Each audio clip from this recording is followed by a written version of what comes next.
Hello everybody. Before we dive into today's video, I wanted to give a fun little disclaimer. Today's video will be featuring a single bad word. I am not going to say the bad word, but it will be very prominently visible within the video. Now, there's a whole separate topic about profanity and censorship in journaling and in the journaling community. That's something I'd like to talk about at some point, but in this particular video, suffice to say, there will be a bad word. Now, some of you are laughing and some of you have already clicked away because the journaling community is full of people from all walks of life, and I don't want to expose anybody to anything that they would not like to see. So if you don't like bad words, you may want to just skip this video. I will see you in the next one. Personally, I myself, I don't like bad words, but this week I needed one, so you're going to see it.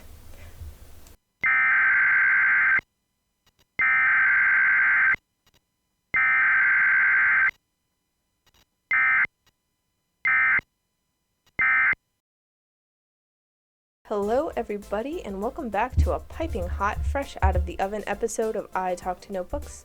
I am your host, Sarah, and today, since it is Wednesday, my dudes, we will be just doing a journal with me video. So that means, you know the drill, you're going to grab your journal, you're going to grab your drink, you're going to find something to do, because heaven knows you do not, this is not a video that you're just going to want to stare at. Find something to do and just pop this on in the background, and I can drive your anxious thoughts out of your head with my incessant yammering. So this week, actually, I'm doing an actual sort of journal with me. For those of you who have watched this channel before, I have a tendency to lay down some washi tape and some paper and some stickers, and let's not get personal.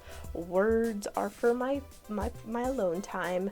But this week, well, I didn't mean for there to be words. I was going to do art journaling. Art with scare quotes around it, because this isn't art, you're going to see pretty quickly. But I was very frustrated, and very, very frustrated, and it's just, I got so frustrated, and let me know if this has ever happened to you. I got so frustrated that I just was like, and then just an image popped into my head as if it was placed there by one of the 9 Greek muses. And I know someone's going to correct me about that, because I feel like journaling people are also Greek mythology nerds, so just go off then. But as though it was placed there, I just had this crystal clear vision of this image. And in my arrogance, I was feeling, my arrogance and frustration, I was feeling like, why do I always have to explain such obvious things? Like, why do these things need to be said? Not even me specifically, but like, why are obvious things always needing to be stated? You know, like, some things we should know by now as a human race. So I was feeling very put upon and burdened. Meanwhile, the people who might have to, heaven forbid, hear me talk about subjects are probably like, I didn't want to hear that and I didn't ask for it. So anyways, that was just my frame of mind then. It's a couple days out now. I usually do the voiceovers later. So I just set to work drawing. And here are the Crayola Colors of the World markers. And I'm drawing myself, and I knew this was going to happen because I am light pink. Personally, I think I could have gone a shade darker. This is a little bit of a overly light, but I wasn't in any hurry to, I just wanted to draw this image that I had in my head, so I wasn't wasting time with like trying to find an exact foundation shade match. So this is light pink, and so did any of you guys, when this came out, was this what, like the Starbucks cup controversy?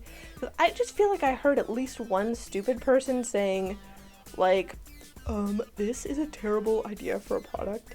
Children do not want a box of brown crayons or markers. Children do not want that, and this is just a classic case of pandering. Go woke, go broke. Like, maybe it's just because I'm surrounded by stupidity by choice, but I always thought that as a kid I would have loved to have this, and when the minute I saw it at Walmart, I was like, you know what, screw it, I don't have to be a kid, I'm gonna get them. And today I broke into them for the first time, because I don't do a lot of drawing, or I didn't. I have been lately. You've seen a lot of markers in my recent videos. It's just one of those months, you know, where it's like, I just do not have the words. I think the pandemic is just maybe getting to me, or maybe it's all the horrible news, or any other things. Like, it's just, okay, time to draw, time to get some markers out and just release some frustration. So, anyways, yeah, when I get frustrated, I don't really have any ways of coping that are either healthy or really unhealthy, at least not that I'm personally aware of. it actually turns out that I've tried a couple of different unhealthy coping mechanisms just on for size in desperation. I've tried eating when I'm upset to make myself feel better. Two categories, sweet and savory. When I try savory food, I cannot taste it. I'm not claiming that my taste buds stop working. I'm claiming that something psychological happens that dampens them. And then the food, I always take like big angry bites, and then the food sticks in my throat, and it's physically painful. So that turned me off of that really quickly. And then sweet, that I'm not a too sweet person. I have a sugar addiction that would scare most doctors. It's actually a problem. So I'm never somebody who's like, oh, that's too sweet. I only eat dark chocolate. Oh, that's just too sweet for me. I just eat raw cocoa beans straight off the tree. Like that's my kind of chocolate. I don't know. Everything else is too sweet for me. That's not me. But when I'm upset, all of a sudden things start tasting too sweet. I do not want ice cream. It is too sweet or anything. You know, if I'm having like a blasé day and I'm not feeling like super happy, or I'm just, you know, woke up too early, I'm tired, I wish I were still in bed, then yeah, I'll go get a frappuccino or something. But that's not the same. I'm talking about when I'm like actually like kind of upset. Sweet things are not so good. So tried that. Then this same day that I got frustrated, I actually tried a new unhealthy coping mechanism. I went to Michael's. Some of you may be familiar with this store. I went to Michael's to pick up something that I actually had a legitimate use for. And I went to go buy it, and then I stopped by, and wouldn't you know it, they were selling little Crayola crayons, and there was a set that I didn't have, the pearlescent ones. And I didn't really want them. I didn't have a use for them. I don't really have the space for them. They didn't look that good based on, you know, what they were advertising. And I had them in my hand, and I thought, you know, I'm just gonna get this because I deserve it, and it'll make me feel better. And I was like, what are you doing? This is not gonna make you feel better. This is gonna make you feel worse because you're turning to objects, like buying stuff you don't even want, to like not be upset. And so then I thought to myself, no, and I put it back. And it wasn't a financial issue. I mean, those little crayon packs, well, of course it's Michael's, so there was no price on anything, but had there been a price, it would have said like $2, $3, under $5 for those 24 packs of crayons, I believe. So it wasn't a financial problem. It wasn't really a space issue. I do have space for a little 24 box of crayons. The issue was that it was making things worse. So anyway, this was another part that I had in my mind that was very specific, was this. Have you ever been in like a kindergarten classroom, or like a preschool classroom, and they have like the little alphabet tape going along the wall? A is for apple, B is for bee, C is for cat, like that.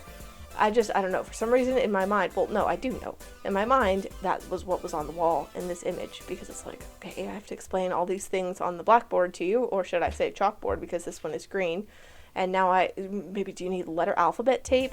Like, it was just a very sarcastic, I'm probably over-explaining this, but it was just a very sarcastic attitude that I was having at the moment. So I was like, oh, let me just make sure everything's really clear. Maybe you can't even read what I'm writing on the board. Let's start with the alphabet. That kind of a thing. Yeah. So, yeah, I feel like everybody can probably relate to this on some level now. Just in general, I think people are losing patience with each other. Am I projecting? Yes. Okay, I have to be honest. I've seen a lot of people who have been very patient with each other in ways that I don't know how they do it. Like, I actually don't know. I think that they're a lot more... Sorry, daylight savings time. How many more weeks can I use that excuse? They are more mature than I am, and I'm just in a season of that. So, I'm just trying to, you know what? I'm trying to move it off of like, let's make sure this doesn't leak out into my relationships and into my, like, actual life where things matter, and let's just keep it on little pieces of paper like this and glue it away. And I have to say, this particular little exercise that I did was pretty helpful. It was helpful. And I'll explain why in a minute, but what I'm drawing now is I wanted to add more wall decorations to make it look like a classroom. For some reason in my mind, this picture had a decent amount of detail. So I thought I'd put like, oh, let's do our emotions. Like, because you know how sometimes they have in the classroom, like, let's talk about feelings. Smile is happy, frown is sad, big scowl is angry, like, and then they go over their emotions, and then you raise your kids to be well adjusted. Adults should have to learn this stuff and do a refresher course, I think, kind of like, when you get to a certain age, maybe this isn't the case, but maybe it should be, or maybe it's a suggestion. It's like every 5 years you have to retake your driving test. Like, maybe every 5 years adults should have to retake their emotional intelligence test. That would be great. I think that'd be awesome. I think that should have more value in our society. I was just talking to someone about this. I'm not going to name any names. I was talking to somebody about, this person was telling me that their church actually was doing a class on emotional intelligence and how it relates to religion, which I thought was pretty revolutionary. I've never heard of churches talking about that. My experience with religion and emotions is usually that, and I'm not trying to say this in like a negative dogpiling way, because I have made a couple snarky comments about the church in the past. I don't hate the church by any means, or even have like that much of a problem with it at large, but there was generally an attitude of like your emotions are kind of like a weakness and a distraction, and you don't need to focus on your emotions. You need to focus on God's will and what God wants, not what you feel. So to see, and it's kind of not so helpful because people are going to have emotions. Like, telling people not to have emotions, God made us to have emotions. I mean, if you believe in God, it kind of makes sense. If we're made in his image, then he probably he does have emotions. It's in the Bible. So remember when I promised I wasn't going to give sermons? Well, sorry, that promise is broken. But the point I'm trying to make is, I thought it was cool that this person's church was doing that, and I think everybody should do that. And maybe I should have a real classroom. Would anybody like to see me? Yeah, that shouldn't happen. I'd get kicked right out of elementary school for something like this. I wasn't going to color in the wall, but it looked really bare, and I wanted the whole thing to just be very vibrant and almost look, I don't know what the word is. I want to say professional, but that's not the word. I guess complete, that's the word. I wanted it to just look like a full drawing.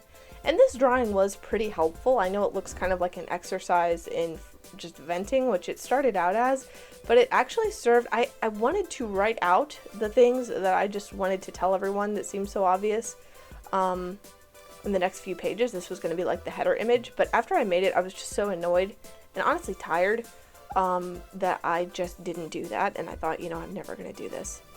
And then the next few days, I actually did end up doing it. It took a couple times, I had to sleep that night, and then the next morning I didn't feel like it, but then later in the afternoon I did go and I wrote down everything, and that page was also, not that it was even supposed to be, but it ended up being very aesthetically pleasing. I think that when I get into a certain type of annoyed mindset, I suddenly become a lot better at like visual, again, I don't want to use the word art and throw that around, but like just making a page look nice and aesthetic.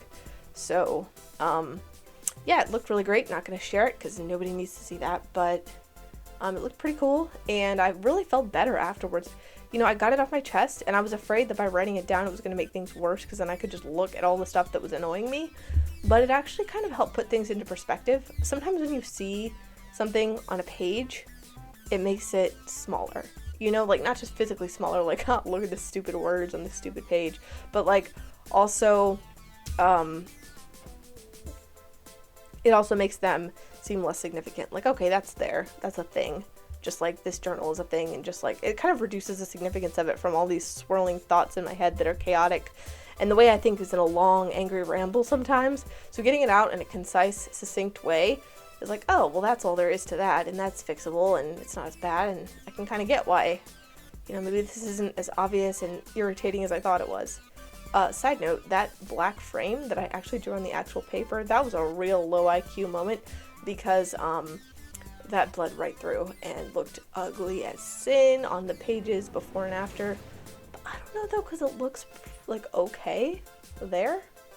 So once I put that in, I cut it in half, you can see, because I wanted it right in the middle of the spread. That spread was it was already pre-decorated with some nice tape, and I just, I still like the nice tape. It was making me feel good, so I just went to town, and I didn't want to be done at that point. I didn't feel like I'd gotten all my energy out, so I just started drawing some more stuff, which, it looked kind of, I'm not super happy with this. I feel like I could have left it out or used stickers or something.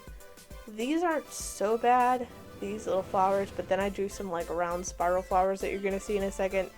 And whoo boy. They're like if Mary Englebright was really bad at her job. Like maybe a 4-year-old trying to imitate Mary Englebright. Excuse me, who is Mary Englebright? Yeah, nobody knows who that is. Although maybe you do. I live in the US and I think she was pretty popular here for a while, up until not that long ago, but I honestly can't remember the last time I saw any of her artwork. And yeah, my mom's she used to be a huge Mary Englebright fan. I don't know if she still is. It's a very, very, very distinct art style, and she draws almost exclusively women. And that's all I'm going to say about her, because I don't really know that much else about it, but she has a tendency to decorate the borders of her work with, like, round flowers, but they actually look cute the way she does it, instead of, like, weird lollipops, which is kind of what's going here.